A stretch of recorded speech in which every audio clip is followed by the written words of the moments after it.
welcome to episode 8 of Mondaiji. In case you're wondering where this has been, so it's here right now.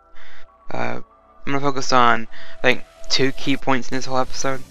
There wasn't a lot going on since, we're getting close to the end, so I don't think they're going to be doing too much plot, because it's going to be ending here soon. So, I guess we should pick up where we left off. With Kurosaki, she's hosting the last tournament in this gift game about the Dragon Festival, so she's doing that. And while that's going on, we have Kasuke. She's getting ready to start her fight with someone named Aisha from the Willis, I guess, that community. But she has a special jack-o'-lantern that she summoned, basically, a big jack-o'-lantern that flies and talks and uses fire as his main attack. So with that, we have Shirayasha. She sets up the stage, which is this giant wooden maze. There's trees everywhere. It's really dark, so it's kind of like a sends into a different zone or different world, like a temporary world that's built for them. So they have the stage where they do the little tournament, and I think the game is to get to one side of the map to the other, like a maze, and anything goes, I guess, in between that. And Kasuke is fighting. She's fighting this demon girl, but unfortunately for her, she can't. The jack-o'-lantern's I guess immortal or a demon, so her power is kind of limited. She can't really defeat something that's immortal, like a jack-o'-lantern. And that fight goes on for a good 5, maybe 6 minutes, 5-6 minutes on that one. And yeah, she can't really defeat the jack-o'-lantern, like I said, so she kind of forfeits, gives up, and they give the win to the other girl. And like I said, that takes a while for the episode, good 5-10 minutes, them running around, and the jack-o'-lantern kind of talks to her later, asking her why, I guess he kind of figures out she doesn't really rely on the other characters, and I was starting to notice that too. A lot of the fights she does, she kind of runs in her by herself, doesn't really think things through. Like when she fought the vampire tiger thing, she fought that guy, she kind of rushed in there to fight by herself, and it was okay, I know she was trying to defend Asuka, so like I said, kind of works for her, but she got hurt in the process, and then no less than 1 episode later, she was back fighting again with Pegasus. Well, actually fight that she got hurt in too. So it's all these fights she's kind of running by herself, getting hurt, but I don't know. He notices that she kind of doesn't rely on others, and I thought for a long time there Izaya was the one that was the loner, the solo person, but Kasuke kind of shares in that a little bit. And that's the first 15 minutes. The second 15-minute part of the episode is the arrival of 3 new villains that show up. They kind of appear after several Gigas rolls, the papers that I guess tell you what the contest is about, and it challenges them to basically shatter the false legend and make the legend known. It's kind of a vague, I guess. Yeah, it's just very vague. It's well, this is how you do it, and good luck. So it's basically raining these papers all over the arena area. So it's basically challenging anyone that wants to step up and try. But while that happens, Shirayasha's trapped in this ball of black smoke, a black wind, and she can't break out of it. So the goal of the 3 bad guys, I guess, originally was to lock Shirayasha down so she can't defend and fight, because she is the most powerful person in that arena right now. And the 3 of them, these 3 new villains. One's called Wesker, or I just call it Wesker, but I know it's not that. But he's uses this wand that could alter the area, and Izaya kind of as soon as he sees him, just rushes at him and smacks him, punches him through this wall, and basically drags him up this wall for a good 2-3 seconds. It was pretty funny, and his expression on his face, just you can tell he's having the time of his life right now.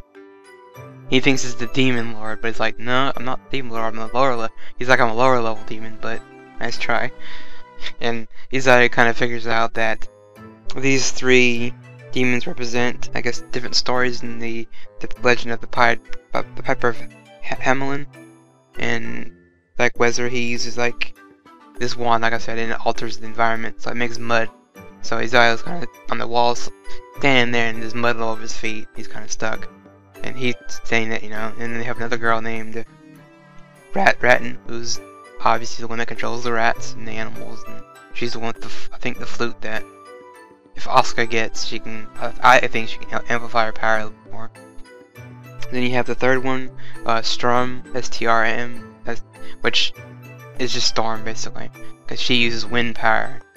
And in this kind of funny, each of the characters are kind of split off into these individual fights, which is very shonen. It's very fairy tale, One Piece. All these shows that you have these massive casts, so they each get divided off to fight individual bosses. So you have Isaiah fighting the Wezer, you fighting him, and Storm is, I guess, Lithia, Lithia, whatever her name is, the vampire girl, is fighting her with Sandra, the fire dragon girl. And the last one you see is Asuka fighting against Ratten. And Ratten kind of uses her power, and she kind of, I guess, controls animals, because they had the lizard people that they're helping people escort people out, because the city, or the arena or the city is kind of being attacked, so they gotta get the other people out that can't fight, like the children, the other people. And while they're doing that, Ratten uses her power, and the lizard people stop, and they start attacking people. And I guess Ratten uses that to her advantage, and makes herself have a little army of demons, or animals, or whatever you want to go with that. So it's pretty cool watching that. But yeah, I guess like I said, their goal was to lock Shirayasha down and basically pick off people left and right, because she can't do anything to break out the barrier until until I guess they beat the game. But Isaiah kind of figures out that it's impossible to beat this game because they don't know how to expose the story behind the Hamelin. So it's like they gotta like do that first before Shirayasha can get out. But I have a feeling she can get out anyway, or she'll find a way. If not, Isaiah will probably do his OP fighting and just save the day. And the last thing I can mention, just the beginning, like the first 2-3 seconds of the episode, he had Shirayasha and Isaiah kind of just sitting there. And he's supposed to be paying attention to Kasuke's fight, but he's more worried about Kurasaki's skirt. So he's sitting there staring at like, I don't get it. Why is this gift so, you know, that Shirayasha made with the skirt, you can't see it under her skirt. So that whole thing has him bugged. And Shirayasha kind of sums it up in like this silly little like metaphor kind of statement. She says, let's see what she said. True art requires your imagination for the unknown.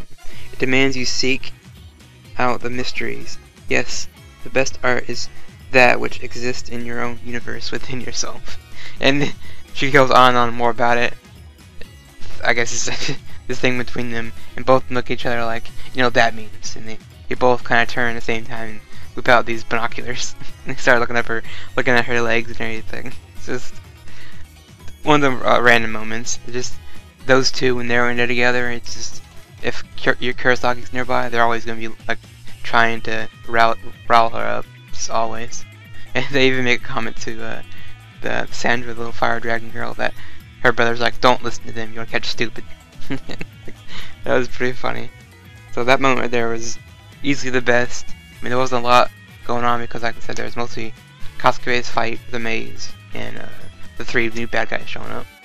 So next week, I assume there'll be more of this, more of these demons popping up, and it's gonna be interesting. I want to see how they wrap it up. You know, there's only a couple episodes left, so we'll see how this thing goes. So, till then, see you later.